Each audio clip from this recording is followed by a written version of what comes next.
So can you believe it's been a year already since we started the project? So this is number 2 of our documentary around trying to get to Glastonbury in 3 years. And it's called Some People Sleep While Others Dream. And this is volume 2 of 6 parts to talk around what's involved in this project. So let me take you back to what happened previously. So as part of the first 6 months, it was all around getting the band together, understanding the concept, understanding the goals and the key milestones. And then it was all leading up to our first gig. So our first gig happened in February, and I was so amazed by the support. It was almost a sellout, and the hype around the project was phenomenal. It was really good. And on the night, we had a camera crew, we had PR people, we had lots going on. And it was really daunting because it was the first time I ever sang properly on stage with a band before. And we had this amazing support act in Jacob Turner. And the night was fantastic. It was so good. All my family and friends were there. Gig number 1, yeah? And 6 months ago, this was absolutely nothing. It was not even a pipe dream in my head or anything else. So to get here, singing in front of you guys, with songs which I wrote probably 20 years ago, is pretty incredible, you know? I've had to try and learn these songs again. I've had to deal with some quite big demons in my head around stage fright and stage presence and everything else. Playing with these amazing session musicians and feeling completely out of your depth has all been a really big journey for me, you know? So it's credit to these boys persevering with me. And yeah, we're here having a good night.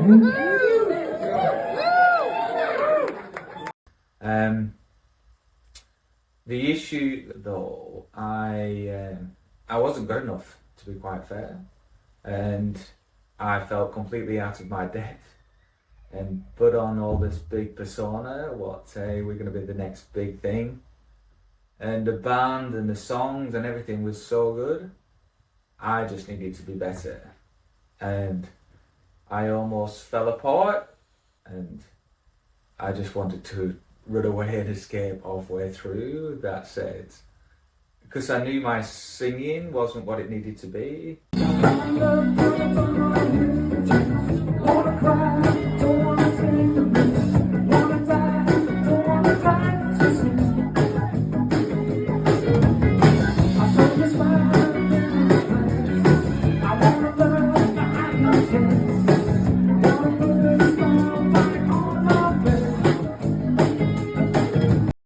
I had a lot to learn. But anyway, the gig finished. Lots of praises from family and friends, as you would expect. The venue owner said, look, we're probably not going to get you back because your singing is not as strong as it needs to be. The band and the songs are great, but yeah, you've got a lot of work to do. And the people around me who was part of this journey, who came in quite late, they've soon faded away too. So it was kind of hard at the end, and when the dust settled from that first gig, there was a lot of internal reflection and a lot of stuff which I needed to overcome, and it felt like I let people down. It was quite tough. I just felt like I am a million miles away from where I want to be if I want to climb Everest. I feel like I've just fallen down the rock face and I've got a lot more climbing to do. There was a lot going on soon after that first gig. So Zena, who did all my marketing, and she did the website, she left to go to South Africa. And then also Will, who's really helped me and been a bit of a mentor of mine, he moved down to South Australia too. So I felt like the pack of cards were all just falling down. And then soon as, basically after that first gig, I was working in Singapore. Welcome to my world this week. This is what I'm working on.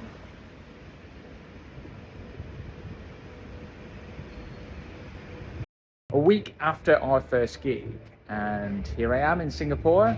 I've been assessing a big oil and gas project all week in a shipyard. Very different to last week, but just as cool though. So up until January and February, everything was going so well. And then the floor just fell out the bottom of this project. And I felt like there was a lot I needed to get done, and a lot of internal reflections, and a lot I needed to change. So it was at a point in the project where I nearly just gave in. I nearly just said, look, it's just too hard. I'm just not good enough, and I'm not capable enough of doing this, of pulling this off. So that took a bit of time, licking my wounds and everything else. It probably took a couple of weeks before I'd really got back singing again, and I thought, right then, what's the most important things I need to work on? So I reached out to various people regarding singing lessons, and there's a lady called Sharon Brooks, and I thought, right, this next 6 months is going to be all about the music, and it's going to be about self-dedication. Let's just park the band for now, and let's get me better and me where I need to be. So I went for singing lessons with Sharon Brooks. She was great. She gave me a sense of confidence and a sense of, yes, I can really do this, but it'll just need dedication and time. So she put me onto a website called Jeff Roker and some warm-up exercises. So every single day, almost since then, for the last 6 months, I've been doing these warm-up exercises.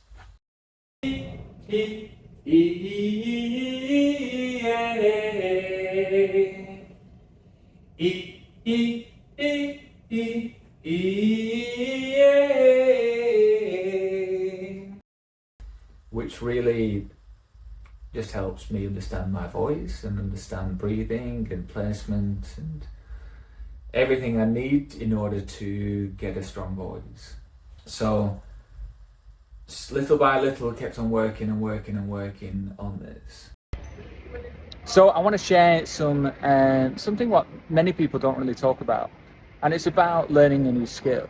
So when you're learning new skills, it's not just a straight line. You don't just progress linear. It's always this, you get steps, and it takes a while before you move on to the next step. So for me, learning a new skill in singing, and something which I've not really learned or been taught much before.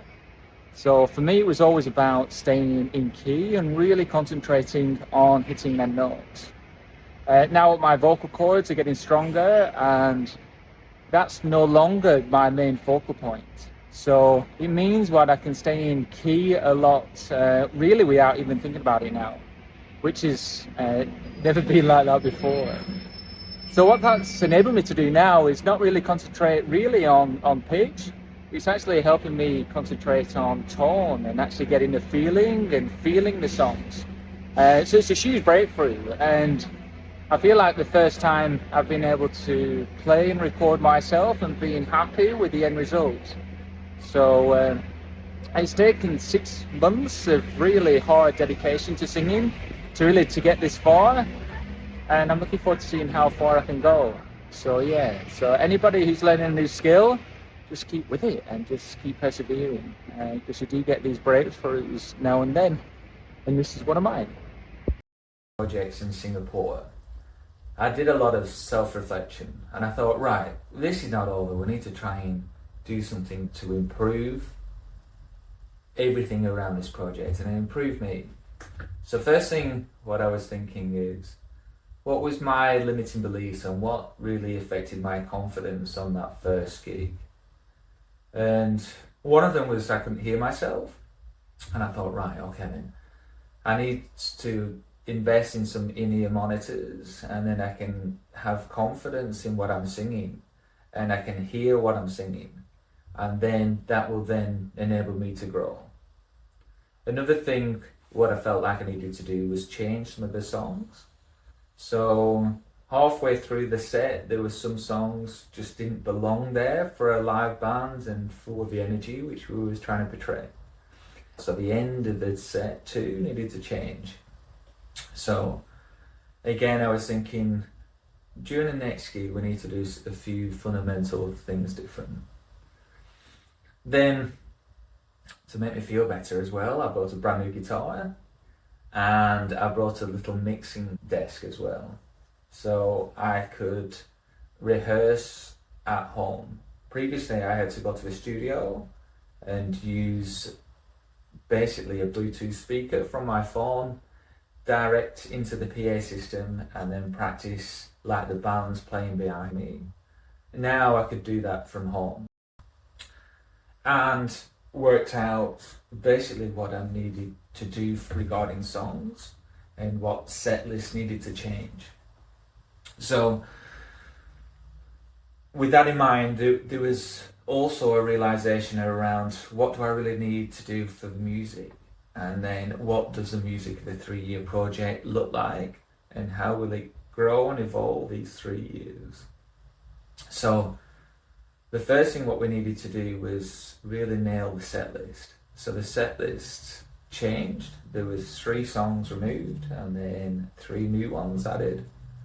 We needed to change some of the order of the songs. So we came back to the studio with a band, and I shared these songs and we started working on the new songs. Okay.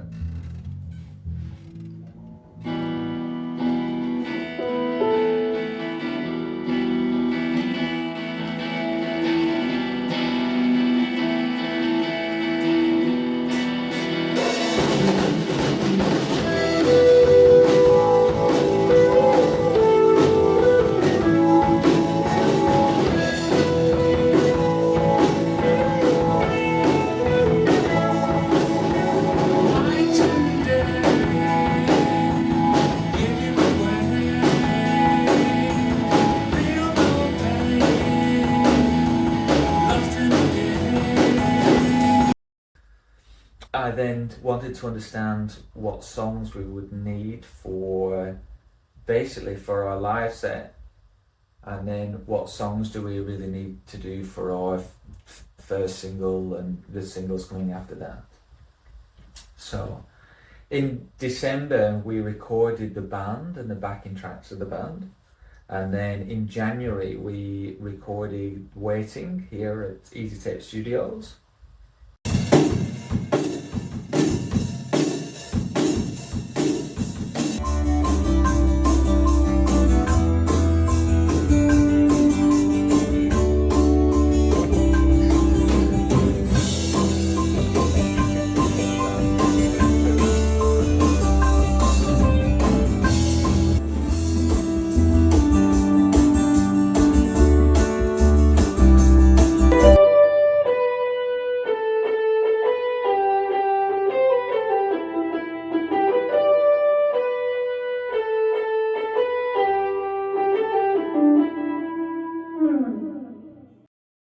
The other thing what was really frustrating too was my email campaign.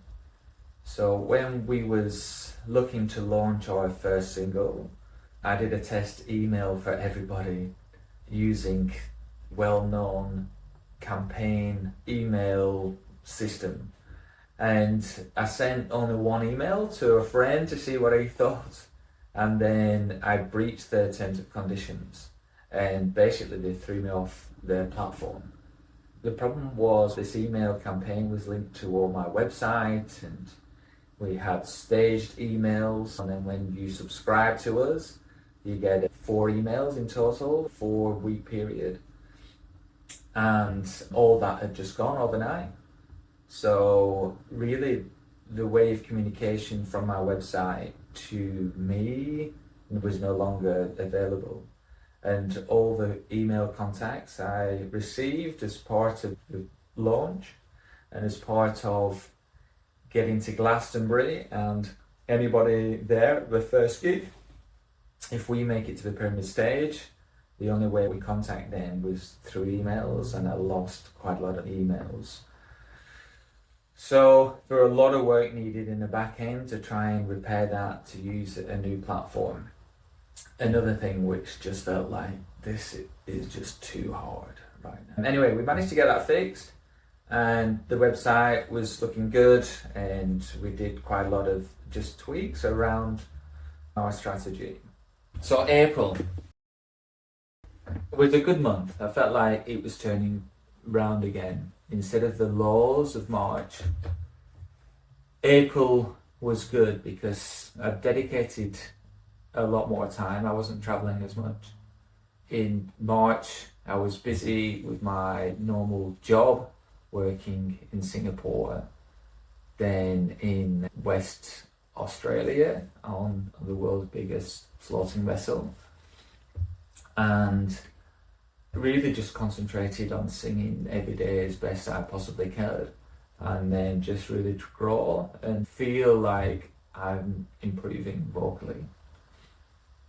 So in April, when I got back from all my travels, I started looking through all the reels and the clips which I did for the first 6 months and created that documentary. And that made me feel really proud in a way, how far we came and what we did within the first 6 months of the project was awesome. And really made me feel like, hey, we've come quite far. If I can just crack this singing, and if I just crack this stage presence and just feel confident on stage, which I know I can do, this is something special and something to be part of. It's not perfect, but it's real, and it's just a guy trying to do his best and see how far he can go. So all the things within that reel was taken from little clippets from the phone or live recordings with a band, and it captured a really special time at the beginning of the project, which was awesome. As soon as the documentary was finished, it was all around having this strategy around these albums. So the master plan is to have 3 albums called Year 1, Year 2 and Year 3. Year 1 albums predominantly songs which we've played live and will be part of our live set. And it needs to have energy, it needs to have dynamics, it needs to have crowd sing along, it needs to have anthemic and just that type of music for our first album. So we picked the songs for the first album, and then the second album needs to be a change in gear and needs to be something different. So that's going to follow the life cycle of love basically, and it's called the soundtrack of our lives, where it starts from the beginning of meeting somebody and then following the journey through marriage and the children, and then leading to she's cheating on him and then they fall apart. So that's going to be our second album, and our third album is going to be the best of the rest. There's some killer tracks which really don't belong in them categories, so that's going to be our third album. So once I knew the structure of the albums, I could then work out what would our branding strategy be like for our singles and our single covers. The concept of the 3-year project is all around art, and it goes back through time, and all the songs I wrote when I was younger. So we've used Xena again to then help provide a template of an album cover, and then what the brand colours are, and then what the font is and everything else, just to make it align with really our branding strategy. And then used pictures which I've taken previously from various points in the world to then use them as our album covers. So we've got covers ready to go. It's 3 years for the 3 albums through till 2027 Glastonbury. So there's a lot of work to be done in that space in order to get these albums done but at least we know what the songs, and we know what the order of the song release. We know what songs are going to be part of what album, and we know what album theme's going to be as well. So quite a bit of work's been done in the background to really understand what that looks like, what the music's going to be like, what the sound's going to be like, and then how that's going to evolve as part of the project development. In April, it was all around getting the documentary finished, getting the artworks done, understanding what songs we needed to get done for our album. In May, we came back to the studio to practice and rehearse 3 new songs, and also in-ear monitors, which was great, and just getting a band back together, which was brilliant. We listened back from the recording which we did in January for Waiting, and I wanted to change the ending of the song.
We spent a lot of time on getting Waiting musically sound, and then working on War Is Over and a couple of other songs with the electric and acoustic guitars, and really getting the best sound that we possibly could. And then recorded vocals here, didn't feel confident about the vocals.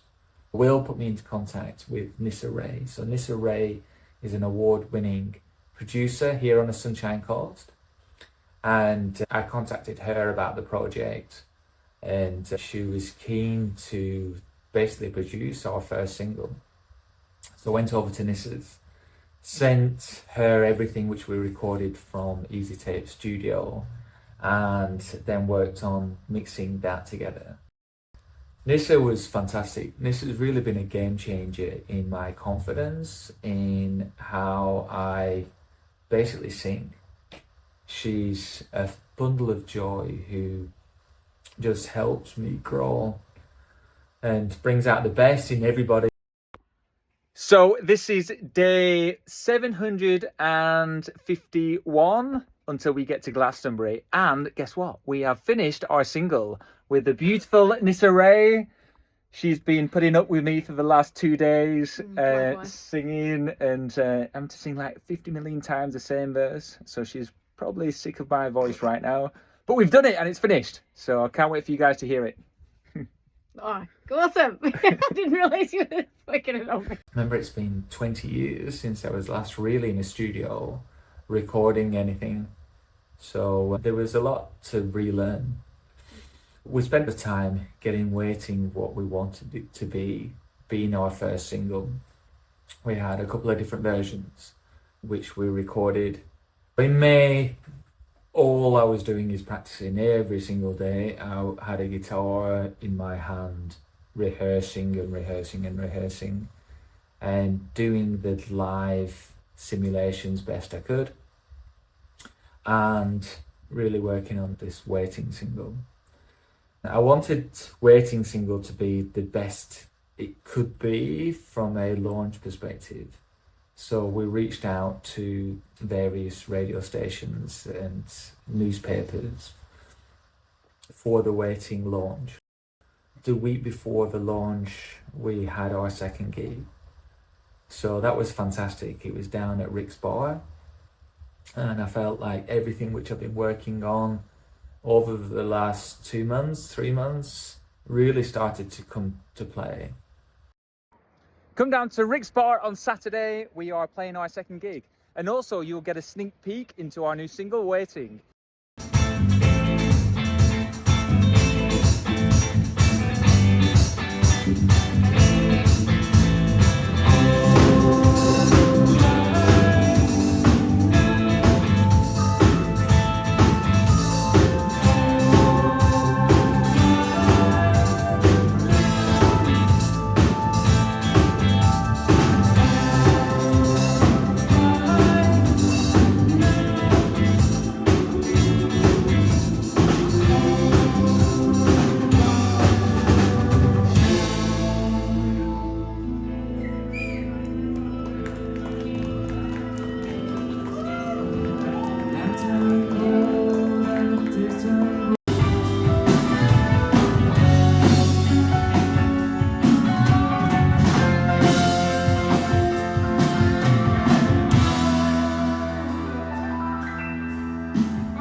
An amazing venue.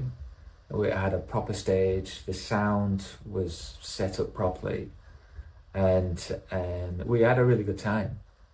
It actually felt, really for the first time, as a band we really gelled, and it just felt like, yeah, this is something special. These songs are special, and it just felt night and day from our first one.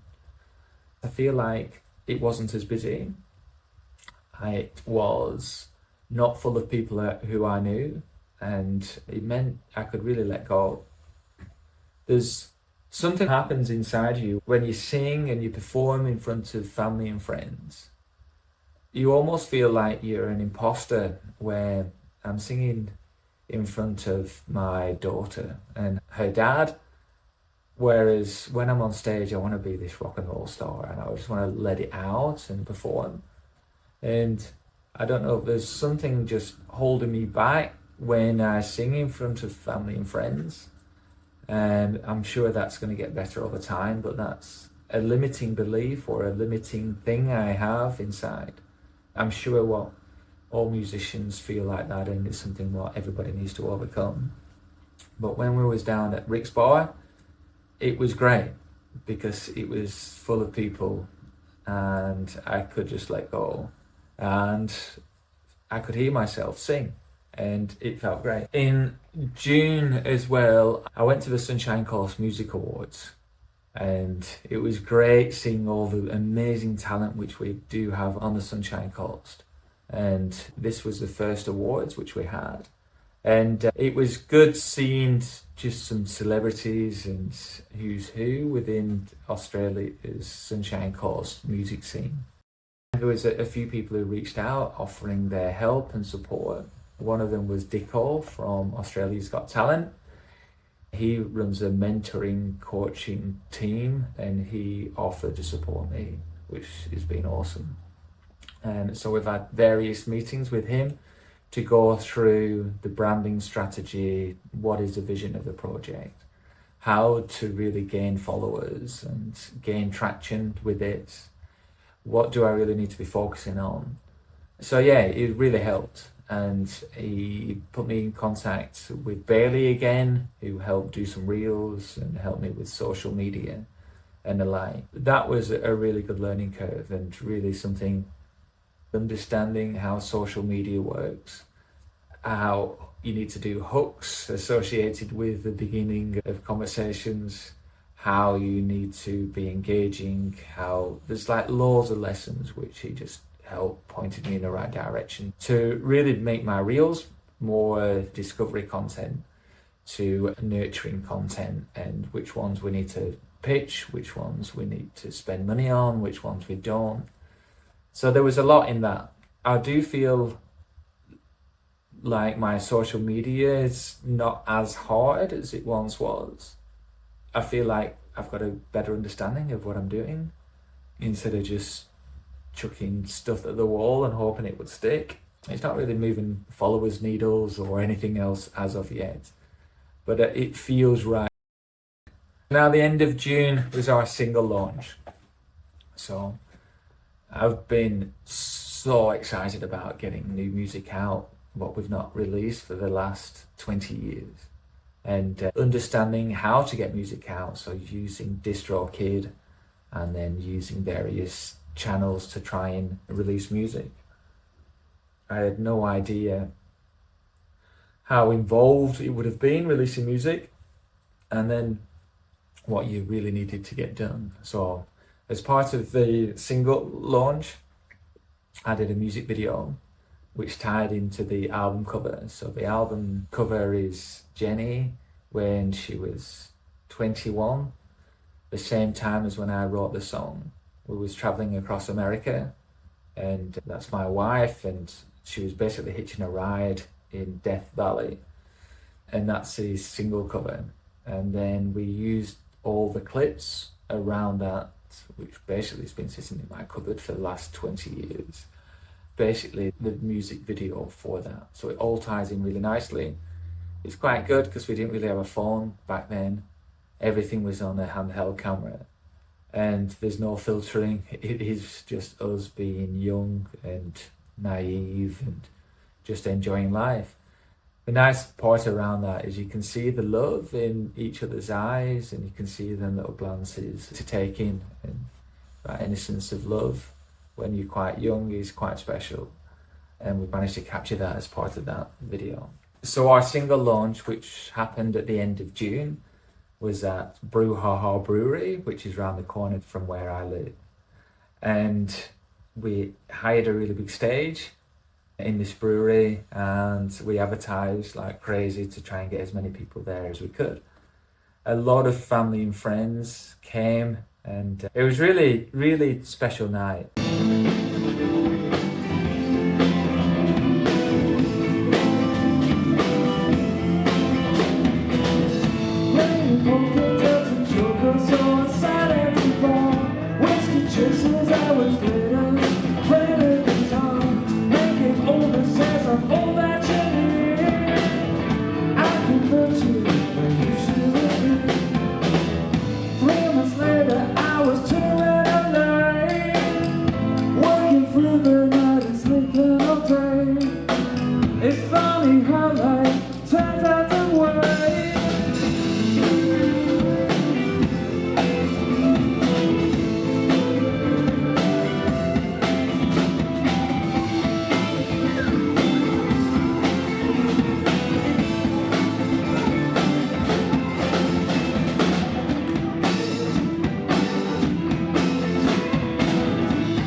We had poppers like for New Year's Eve when we played Waiting, our first single, and we timed it at the same time as when it was released on Spotify. So we did like a countdown very similar to New Year's Eve for our single launch, and it was great. There was a few things I regret, I felt, again, vocally, I was not as strong as I was for my second gig. I felt like I was holding something back, singing in front of family and friends. I probably started the set too early, so it meant I had to drag the set out quite a lot. So I had to do a lot of talking in between songs just to try and get it to where we were to end the night on Waiting for when our single was released at the same time as Spotify. Yeah, it just felt reserved. And another thing which didn't really help as well is that venue had 4 different seating areas. So everybody was, instead of being at a music venue normally where people are stood up and near you on stage, everyone was just dispersed all over the brewery. So it felt like I was singing to people just sat down and they was having their own conversations, and it just wasn't really the right venue, I don't feel like, for a single launch. And also, if we was going to do it again, we would have more bands on there and we will get more people to fill each of the areas. So that was gig number 3. And every single gig which we've done these custom t-shirts where you got the business card which had a scan at the back, so then people can scan the business card and then get limited edition t-shirts. We made a limited edition t-shirt with the single launch on the back. We only sold a couple of them, so if we do get to Glastonbury, I think they're going to be quite special. It always happens, so straight after our single launch, I worked on a project in KL and then had to move to China. I spent basically half of July working away. So it's been 10 days now since we released Waiting, and been working away in China and in KL for the last 9 days out of them 10. So, but while I've been away, I've been looking at Spotify for artists, and we've been added to 27 playlists, which is brilliant. And also it tells you who's listening to your songs in regions. So we've had plays from Argentina and San Francisco and Ireland and Portugal and Chile and so many places all around the world. But it also shows you what if anyone's listening to that song at that very moment. And a few times I've been on there and actually someone's listening to our song, and it makes me think, I wonder who they are. I wonder where they are in the world. I wonder if they're intently listening to the song or if it's just playing in the background. Part of me feels like we're just connected just for that, in 3 minutes while that song's playing. All the effort what we put into that music and Waiting is being listened to by somebody else, a stranger somewhere in the world. It's pretty cool, and I think that's just the power of music. So yeah, it makes it feel very special and something what I'm very proud of. So after the dust has settled from our last 2 gigs, gig number 2 and gig number 3. The first gig was in Fortitude Valley at Rick's Bar, and the second one was at Brouhaha in Aura. We've managed to raise another $350 to go towards Headspace, which is absolutely awesome. So thank you so much for everybody who turned up. When I get back from China, I'll be transferring that money over to Headspace Caloundra. So yeah, super stoked around that. So thank you everybody who came. Hopefully through your projects making a big difference for the community. So things started off pretty low within this 6 months period, but I feel like we're finishing strong and grown significantly from where we were, and probably growing in the right areas where we need to grow musically and get songs out and be more around the music and the origin around the music. And that's what this last 6 months has really been about. Been around the dedication to vocals and singing. Another thing what we did as well is started doing open mic nights. So I've been going weekly to open mic nights to try and help with my confidence on stage. And I just want to be on stage to feel like it feels like at home. The only way that's going to happen is by just getting out there and singing and singing and singing in front of people. And then we'll be somewhere near to really give this a red hot go. We'll have music out, people will know our songs. We're going to have a fucking killer frontman who can sing, and we've got the material all ready to go. So things are looking quite exciting for the next few months.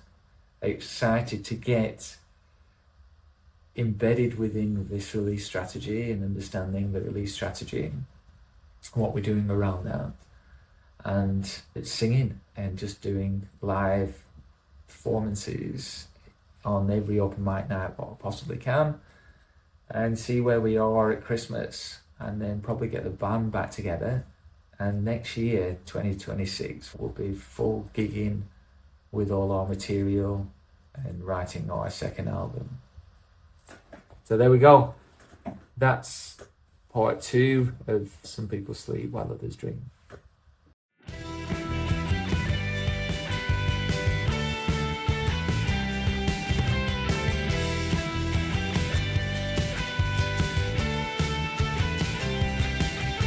I'm waiting for you to say that you need me as much as I need you.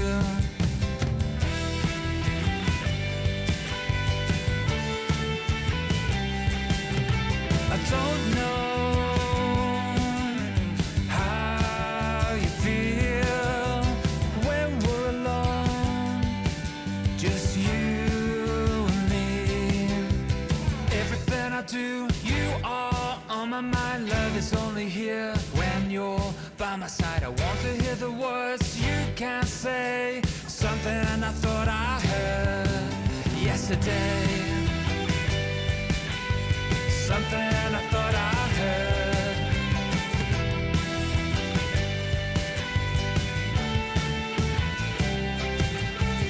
Be there, share the secrets we keep. Hold me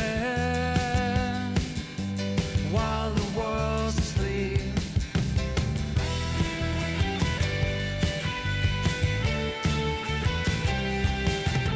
Cause I know I put the flame in your eyes, but I don't know if it's burning deep inside. Everything I do, you are on my mind. Love is only here when you're by my side. I want to hear the words you can't say, something I thought I heard yesterday, something I thought I heard.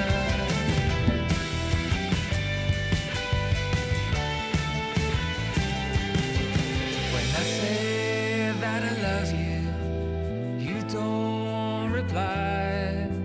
Then I say that I need you, you won't look me in the eye. Everything I do, you are on my mind. Love is only here when you're by my side. I want to hear the words you can't say, something I thought I heard yesterday,